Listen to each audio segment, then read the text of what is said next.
শামসু ভাই, কি খবর? আপনার ভিসা আলহামদুলিল্লাহ সাকসেস হয়ে আসছে। তো আলহামদুলিল্লাহ শামসু ভাইয়ের ভিসা হয়ে আসছে। ওনার কাছ থেকে আমরা বিভিন্ন ইনফরমেশন গুলো জানতে চাই যে উনি আসলে কি কি প্রোভাইড করছে এবং কি আমাদের কি কি দিছে বিএফএস গ্লোবালে গিয়ে কি সাবমিট করছে।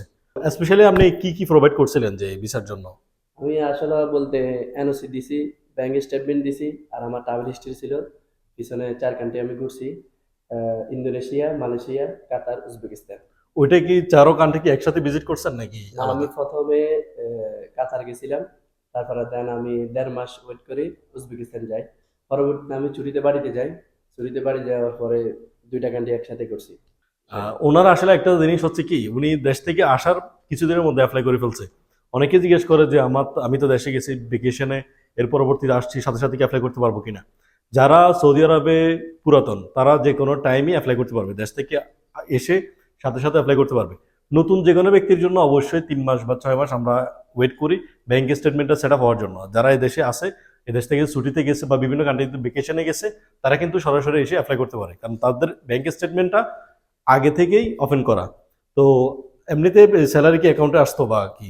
আমার স্যালারি বাস্তবতা অ্যাকাউন্টে আসতো না। আমি অন্য একটা কার্ড থেকে স্যালারি প্রতি মাসে 5,000 টাকা করে দেখাতাম। ওনার আসলে প্লাস পয়েন্টটা এটা, মানে আসলে মানুষের এই নলেজটা বেটার থাকলে চলে আর কি। উনি ওনার ফ্রেন্ডের অ্যাকাউন্ট থেকে ট্রান্সফার করতো এবং ওইটাকে মেনশন করে দিয়ে দিছে। তো এমনিতে এর পরবর্তীতে নেক্সট প্ল্যান কি বা কি আসে বিষয়? নেক্সট প্ল্যান ইনশাল্লাহ আমার ইউরোপে যাওয়ার ইচ্ছা।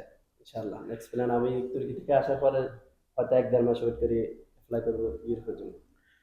আসলে একটা বিষয় সবাইকে বলে রাখা উচিত যে অ্যাপ্লাই মানুষে করতে চায় না। মানুষে ভাবে যে অ্যাপ্লাই করলে টাকা লস। অ্যাপ্লাই আপনার কত টাকা দিয়ে, মানে আমাদের প্রসেসিং ফি মানে একটা নির্দিষ্ট অ্যামাউন্ট আছে নাকি, হ্যাঁ, হয়তো বা 1000, 1200 বা 1500 রিয়ালের সম্পূর্ণ এক্সপেন্স গুলো হয়ে গেছে, খরচগুলো হয়ে। তো এমনিতে নর্মাল ভাবে প্রসেস করতে গেলে খরচ এত বেশি আসে না। যে কেউ অ্যাপ্লাই করতে পারে, ডকুমেন্টস গুলো ঠিক থাকলেই যে কেউ অ্যাপ্লাই করতে পারে। এটা সেনজেন কান্ট্রিগুলো হোক, কানাডা, আমেরিকা বা ইউকে হোক, অথবা তুর্কি হোক। আপনারা চাইলে যে কোনো প্রয়োজনে আমাদের সার্ভিস নিতে পারেন, অথবা আমরা আপনাদেরকে সম্পূর্ণভাবে হেল্প করতে পারবো, প্রোভাইড করতে পারবো। যে কোনো সার্ভিস যে কোনো কান্ট্রির জন্য আমরা অ্যাপ্লাই করতে পারবো। তো স্ক্রিনে দেওয়া হোয়াটসঅ্যাপ নাম্বারে যোগাযোগ করবেন যদি কারো কোনো সার্ভিসের প্রয়োজন হয়, অথবা যে কোনো ভিসা রিলেটেড ইস্যু নিয়ে আমাদের ইনফরমেশন জানতে আমাদের অফিসে সরাসরি ভিজিট করতে পারেন।